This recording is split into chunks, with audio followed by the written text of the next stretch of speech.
মাননীয় সদস্য মোহাম্মদ অলিউল্লাহ, বরগুনা 1, আপনার সময় 6 মিনিট। আসসালামু আলাইকুম। মহান সংসদে আমাকে কথা বলতে দেওয়ার জন্য আপনাকে অসংখ্য ধন্যবাদ। মাননীয় স্পিকার, ফ্যাসিবাদ বিরোধী দীর্ঘ লড়াইয়ের ধারাবাহিকতায় 24 জুলাইয়ের গণ অভ্যুত্থানে হাজারো মানুষের আত্মত্যাগের বিনিময়ে আজকের এই সংসদ, ত্রয়োদশ জাতীয় সংসদে আমার প্রথম বক্তব্যের শুরুতেই মহান আল্লাহ তাআলার শুকরিয়া আদায় করছি। সাথে সাথে আমি জুলাই গণ অভ্যুত্থানের শহীদের প্রতি শ্রদ্ধা জ্ঞাপন করছি, তাদের রুহের মাগফিরাত কামনা করছি, আহতদের প্রতি কৃতজ্ঞতা জানাচ্ছি, অংশগ্রহণকারী সকলের প্রতি সম্মান প্রদর্শন করছি।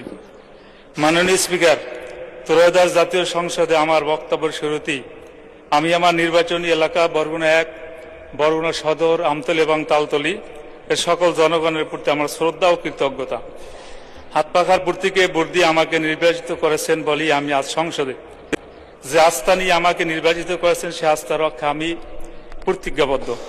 মাননীয় স্পিকার, জুলাই গণ অভ্যুত্থানের শুরু থেকেই আমার দল ইসলামী আন্দোলন বাংলাদেশ ও আমার নেতা পীর সাহেব চরমনাই সহ আমরা মাঠে লড়াই করেছি। নানা কারণে অনেকেই যখন দলীয় ব্যানারে এই অভ্যুত্থানের সাথে সম্পৃক্ততা ঘোষণা দ্বিধান্বিত ছিল, তখন আবু সাঈদের শাহাদতের পরে আমার নেতা পীর সাহেব চরমনাই হত্যাকারীদের প্রতি রাজপথে গর্জে উঠেছিলেন, ওই নরপিচাস আমার সন্তানের বুকে গুলি করলি কেন। 4 আগস্ট থমথমে পরিবেশের মধ্যে জীবনের ঝুঁকি নিয়ে মুফতি সৈয়দ মোহাম্মদ ফয়জুল করিম সাহেবের চেয়ারম্যানের নেতৃত্বে আমরা রাজপথে ছিলাম এবং শাহবাগে অবস্থান করেছিলাম। মাননীয় স্পিকার, ব্রিটিশ বিরোধী সংগ্রাম থেকে শুরু করে 52 ভাষা আন্দোলন এবং আমাদের মহান স্বাধীনতা সংগ্রামের সকল শহীদ অংশগ্রহণকারীদের প্রতি আমার দলের পক্ষ থেকে শ্রদ্ধা ও সম্মান জানাচ্ছি। আমি বিশেষভাবে স্মরণ করছি ইসলামী আন্দোলন বাংলাদেশের প্রতিষ্ঠাতা আমির মাওলানা সৈয়দ মোহাম্মদ ফজলুল করিম মরহুম পীর সাহেব চরমনাই। তিনি 1987 সালে সাংবিধানিক সংস্কারের প্রয়োজন অনুভব করে গঠন করেছিলেন ইসলামী শাসনতন্ত্র আন্দোলন, যা বর্তমান ইসলামী আন্দোলন বাংলাদেশ। মাননীয় স্পিকার, রাষ্ট্রপতির ভাষণ একটি সাংবিধানিক বাধ্যবাধকতা ও সংসদীয় রীতি, কিন্তু বাস্তবতা আমরা সবাই জানি রাষ্ট্রপতি মন প্রাণ ও কার্যক্রমে একটি ফ্যাসিবাদী শাসনের অংশ ছিলেন, যে ফ্যাসিবাদের উৎখাতে হাজারো প্রাণের রক্ত উৎসর্গ করতে হয়েছে। গণ অভ্যুত্থানের মাধ্যমে উৎখাত হওয়া ফ্যাসিবাদের অংশ যে রাষ্ট্রপতি, তিনি ফ্যাসিবাদের উৎখাতের ফলেই গঠিত হওয়া সংসদে ভাষণ দেওয়া জুলাই গণ অভ্যুত্থানকে অপমান করার শামিল। তিনি যখন ভাষণ দিয়েছেন তখন আমরা ওয়াকআউট করেছিলাম। আজকে রাষ্ট্রপতির ভাষণের উপর আলোচনার শুরুতে আমি সংসদে তার ভাষণ দেওয়ার বিষয়ে প্রতিবাদ জানাচ্ছি। মাননীয় স্পিকার, রাষ্ট্রপতির ভাষণ সরকারি দলের স্থিতি ও তাদের অতীত সাফল্যের বর্ণনা, আগামীর প্রতিশ্রুতি সমন্বিত একটু উপত্থান, যা সরকারি দল কর্তৃক লিখিত হয়। রাষ্ট্রপতির এবারের ভাষণও এই সত্যের কোনো অন্যতা হয় নাই, তবে ভাষণ সুলিখিত ও মার্জিত, তার পাঠ ও সাবলীল ছিল, সেজন্য রাষ্ট্রপতিকে আমি ধন্যবাদ জানাতে পারি। মাননীয় স্পিকার, রাষ্ট্রপতির ভাষণে অন্তর্বর্তী সরকারের উল্লেখ নেই। অন্তর্বর্তী সরকার ও সরকার প্রধানের নাম উল্লেখ করে তাদের প্রতি বিশেষভাবে কৃতজ্ঞতা জানালে ভালো হতে বলে আমি মনে করি।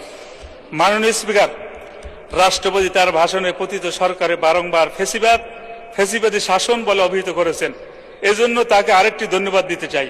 তিনি এটা মন থেকে বলেছিলেন কিনা জানি না, তবে তার মুখে বারংবার আলোচনা শুনতে আমাদের ভালো লাগছিল। স্পিকার, তার ভাষণে জুলাই ঘোষণা, জুলাই সনদ নিয়ে কোনো কথা নেই। সংস্কার কমিশন গঠনের কথা আছে, কিন্তু সেসব কমিশনের প্রস্তাবিত এবং দেশের সকল রাজনৈতিক দলের স্বাক্ষরিত জুলাই সনদে বাস্তবায়নের ব্যাপারে কোনো কথা নাই। এই বিষয়টি আমাদেরকে হতাশ করেছে এবং সত্য হলো প্রস্তাবিত সংস্কারগুলো না হলে বাংলাদেশে আবারও স্বৈরাচার ও ফ্যাসিবাদ ফিরে আসার আশঙ্কা রয়েছে। তাই দেশের স্বার্থে জুলাই সনদের সংস্কারগুলো সম্পন্ন করতেই হবে। একই সাথে সংস্কার প্রস্তাব গণভোটের মাধ্যমে জনগণের রায় পরিণত হয়েছে। মাননীয় স্পিকার, আমার নির্বাচনী এলাকা বরগুনা 1, বরগুনা সদর, আমতলী এবং তালতলী, আমরা এই বরগুনার যে লক্ষ কোটি মানুষ বসবাস করতেছে, আমাদের বরগুনা উন্নয়নের দিক থেকে একেবারে পিছিয়ে। মাননীয় স্পিকার, পায়রা ও বিষখালী নদী বেষ্টিত আমাদের জেলায় নিরবিচ্ছিন্ন যোগাযোগ এখন সময়ের দাবি। জনভোগান্তি লাঘবে এই রুটে দ্রুত একটি আধুনিক ফেরি সার্ভিস চালু করার জোরাল দাবি জানাচ্ছি।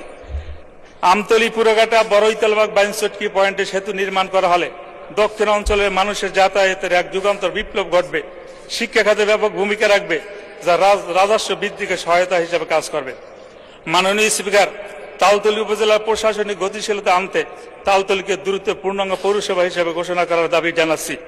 মাননীয় স্পিকার, বরগুনা নদীমাতৃক এলাকা, এখানে বয়ে চলছে ছোট বড় অসংখ্য খাল, নদী, নালা, যার ফলে অত্র এলাকায় যোগাযোগের জন্য রাস্তা, কালভার্ট, ব্রিজ, স্লুইস অতীব গুরুত্বপূর্ণ বিষয়, কিন্তু বিগত বছরগুলোতে এখনো অত্র খাতে লক্ষণীয় কোনো কাজ হয় নাই, যার ফলে আমার অত্র নির্বাচনী এলাকায় বিভিন্ন স্থানে প্রায় 300 অতি ঝুঁকিপূর্ণ ব্রিজ, কালভার্ট রয়েছে, যা মরণ ফাঁদে পরিণত হয়েছে, যেটি অত্যন্ত মানবিক ও দুঃখের বিষয়। তাই আমার নির্বাচনী এলাকার রাস্তা, ব্রিজ, কালভার্টগুলো অতি দ্রুততার সাথে পুনর্নির্মাণ একান্ত প্রয়োজন। মাননীয় স্পিকার, তালতলী বরগুনা থেকে বিচ্ছিন্ন একটা উপজেলা, এ জায়গায় একটা দ্রুতগামী একটা ফেরির ব্যবস্থা করার জোরালো দাবি জানিয়ে আমি আপনাকে অভিনন্দন জানিয়ে শেষ করছি। আল্লাহ হাফেজ। আসসালামু আলাইকুম রহমতুল্লাহ।